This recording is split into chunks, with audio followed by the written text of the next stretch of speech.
ಭಾರತದ ಆರ್ಥಿಕ ಪರಿಸ್ಥಿತಿ ಮತ್ತು ಅದರ ಒಂದು ಸಮಗ್ರವಾದಂತಹ ವಿವರ ಭಾರತ ಸರ್ಕಾರ ಎಕನಾಮಿಕ್ ಸರ್ವೆ 2025-26 ಅಲ್ಲಿ ಈಗಾಗಲೇ ನಮಗೆ ಕೊಟ್ಟಿದೆ. ಈ ಸಮೀಕ್ಷೆಯ ಕೆಲವು ಅಂಕಿಅಂಶಗಳನ್ನ ಹಾಗೂ ಅದರ ಸ್ಥಿತಿಗತಿಯನ್ನ, ನಮ್ಮ ದೇಶದ ಆರ್ಥಿಕ ಪರಿಸ್ಥಿತಿಯನ್ನ ಒಂದು ಪಕ್ಷಿ ನೋಟ ಮಾಡುವಂತಹ ಒಂದು ಪ್ರಯತ್ನವನ್ನ ಇವಾಗ ನಾವು ಮಾಡೋಣ. ಮೊದಲನೇದಾಗಿ ಭಾರತದ ಆರ್ಥಿಕ ಬೆಳವಣಿಗೆ ಕುರಿತು ನೋಡಿದ್ರೆ, ಜಾಗತಿಕ ಮಟ್ಟದಲ್ಲಿ ಅನಿಶ್ಚಿತತೆಗಳಿದ್ರೂ ಭಾರತ ಬಲಿಷ್ಠವಾಗಿ ಮುನ್ನುಗ್ತಿರುವಂತದ್ದು ಸಂತೋಷದ ವಿಚಾರ. ಎಕನಾಮಿಕ್ ಸರ್ವೆ ಪ್ರಕಾರ ಮುಂದಿನ ಹಣಕಾಸು ವರ್ಷದಲ್ಲಿ ಜಿಡಿಪಿ ಬೆಳವಣಿಗೆ 6.8% ಇಂದ 7.2% ಮಧ್ಯದಲ್ಲಿರುತ್ತೆ ಅನ್ನುವಂತಹ ಅಂದಾಜು ಈಗಾಗಲೇ ಬಂದಿರುವಂತದ್ದು. ಈ ವರ್ಷ ನಿಜವಾದಂತಹ ಜಿಡಿಪಿ ಅಂದ್ರೆ ನಾಮಿನಲ್ ಜಿಡಿಪಿ, ರಿಯಲ್ ಜಿಡಿಪಿ ಅಂತ ನಾವು ನೋಡಿದಾಗ ರಿಯಲ್ ಜಿಡಿಪಿ 7.4% ಆಗಿದೆ ಅಂತ ನಮಗೆ ತಿಳಿದು ಬರ್ತಾ ಇದೆ ಎಕನಾಮಿಕ್ ಸರ್ವೆ ಮುಖಾಂತರ.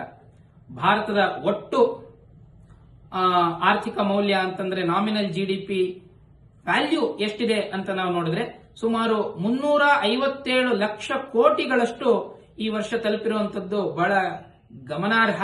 ಈ ಬೆಳವಣಿಗೆಗೆ ಪ್ರಮುಖ ಕಾರಣ ಅಂತಂದ್ರೆ ನಮ್ಮ ಜನಸಾಮಾನ್ಯರು ಮಾಡ್ತಿರುವಂತಹ ಪರ್ಚೇಸ್ಗಳಾಗಿರ್ಬೋದು, ಸ್ಪೆಂಡಿಂಗ್, ಪ್ರೈವೇಟ್ ಸ್ಪೆಂಡಿಂಗ್ ಅಥವಾ ಪಬ್ಲಿಕ್ ಸ್ಪೆಂಡಿಂಗ್ ಅಂತ ನಾವೇನ್ ಕರಿತೀವಿ ಅದು, ಮತ್ತೆ ಹೂಡಿಕೆಗಳಲ್ಲಿ ಹೆಚ್ಚಿನ ಪ್ರಮಾಣದಲ್ಲಿ ಜನಗಳು ಹೂಡಿಕೆ ಮಾಡ್ತಿರುವಂತದ್ದು ಇಲ್ಲಿ ನಮಗೆ ಕಾಣಿಸುತ್ತೆ.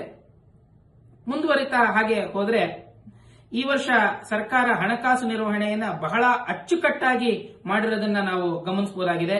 ರೆವೆನ್ಯೂ ಕಲೆಕ್ಷನ್ ಅಲ್ಲಿ ಬಹಳ ಸುಧಾರಣೆಗಳನ್ನು ನಾವು ನೋಡಬಹುದು. ಸರ್ಕಾರದ ಆದಾಯ ಜಿಡಿಪಿಗೆ ಹೋಲಿಸಿದ್ರೆ ತುಂಬಾ ಹೆಚ್ಚಾಗಿದೆ.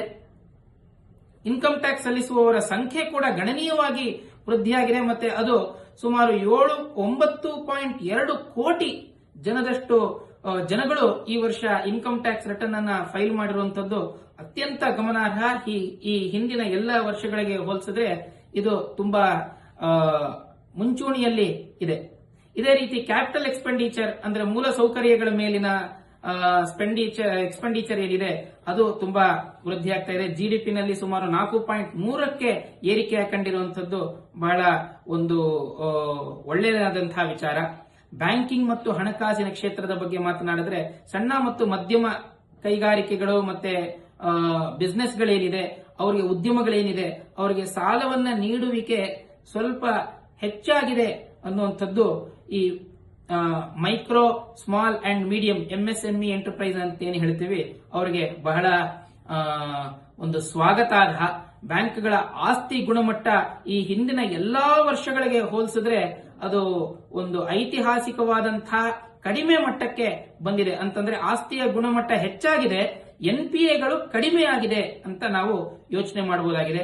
ವಿಮೆ ಮತ್ತು ಪಿಂಚಣಿ ವಿಚಾರಗಳಲ್ಲೂ ನಮ್ಮ ದೇಶ ಹಿಂದೆಲ್ಲಾ ವರ್ಷಗಳಿಂದ ಒಂದು ಉತ್ತಮವಾದಂತಹ ಸಾಧನೆಯನ್ನ ಈ ವರ್ಷ ಮಾಡಿದೆ. ಇನ್ನು ಬಾಹ್ಯ ವಲಯ ಅಂತಂದ್ರೆ ಎಕ್ಸ್ಟರ್ನಲ್ ಅಫೇರ್ಸ್ ಬಗ್ಗೆ ನೋಡಿದ್ರೆ ಭಾರತದ ರಫ್ತುಗಳಲ್ಲಿ ಸ್ಥಿರತೆ ಮತ್ತು ಬಲ ಕಂಡು ಬಂದಿದೆ. ಈ ಅಮೆರಿಕಾದ ಟ್ಯಾರಿಫ್ ಇಂದಾಗ್ಯೂ ನಮ್ಮ ಎಕ್ಸ್ಪೋರ್ಟ್ಸ್ ಗಳೇನುವೆ ಕಮ್ಮಿ ಆಗಿಲ್ಲ, ಅದು ಹೆಚ್ಚಾಗಿರುವಂತದ್ದು ಇಲ್ಲಿ ಒಂದು ಭಾರತದ ಆರ್ಥಿಕತೆ ಮೇಲೆ, ಭಾರತದ ಸರ್ಕಾರದ ಮೇಲೆ ಒಂದು ವಿಶ್ವಾಸ ಮೂಡಿಸೋದಕ್ಕೆ ಸಹಾಯ ಮಾಡುತ್ತೆ.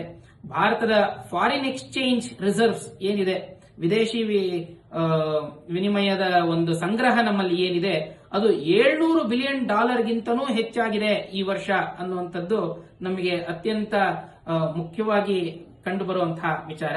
ಇನ್ನು ಇನ್ಫ್ಲೇಷನ್ ವಿಚಾರವಾಗಿ ನಾವು ನೋಡಿದ್ರೆ ಇನ್ಫ್ಲೇಷನ್ ಒಂದು ಹತೋಟಿನಲ್ಲಿದೆ ಅಂತ ನಾವು ಅನ್ಕೋಬಹುದು. ಬೇರೆ ಎಲ್ಲಾ ರಾಷ್ಟ್ರಗಳನ್ನ ನೋಡಿದ್ರೆ ನಾವು ಹೋದ ವರ್ಷ ಅನ್ಕೊಂಡಿದ್ದರ ಮಟ್ಟಿಗೆ ಈ ವರ್ಷ ಇನ್ಫ್ಲೇಷನ್ ಅನ್ನ ಕಂಟ್ರೋಲ್ ಮಾಡಿದೀವಿ ಅಂತ ಹೇಳೋದಕ್ಕೆ ನಮಗೆ ಸಂತೋಷ ಆಗತ್ತೆ. ಆದ್ರೂ ಈ ಚಿನ್ನ ಬೆಳ್ಳಿಯ ದರ ಏರಿಕೆಯಿಂದಾಗಿ ಇನ್ಫ್ಲೇಷನ್ ಸ್ವಲ್ಪ ಜಾಸ್ತಿನೇ ಇರುವಂತದ್ದು ನಮಗೆ ಕಂಡು ಬರುತ್ತೆ.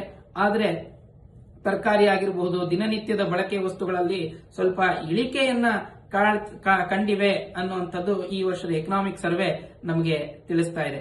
ಇದು ಜನಸಾಮಾನ್ಯರ ವೆಚ್ಚಕ್ಕೆ ಬಹಳ ದೊಡ್ಡದಾದಂತಹ ಪರಿಣಾಮ ಬೀರ್ತಾ ಇರುತ್ತೆ ಯಾವಾಗಲೂ ಇನ್ಫ್ಲೇಷನ್.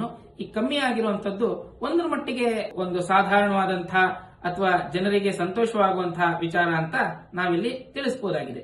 ಇನ್ನು ದೇಶದ ಅತ್ಯಂತ ಮುಖ್ಯವಾದಂತಹ ವಿಚಾರ ಕೃಷಿ ವಲಯ.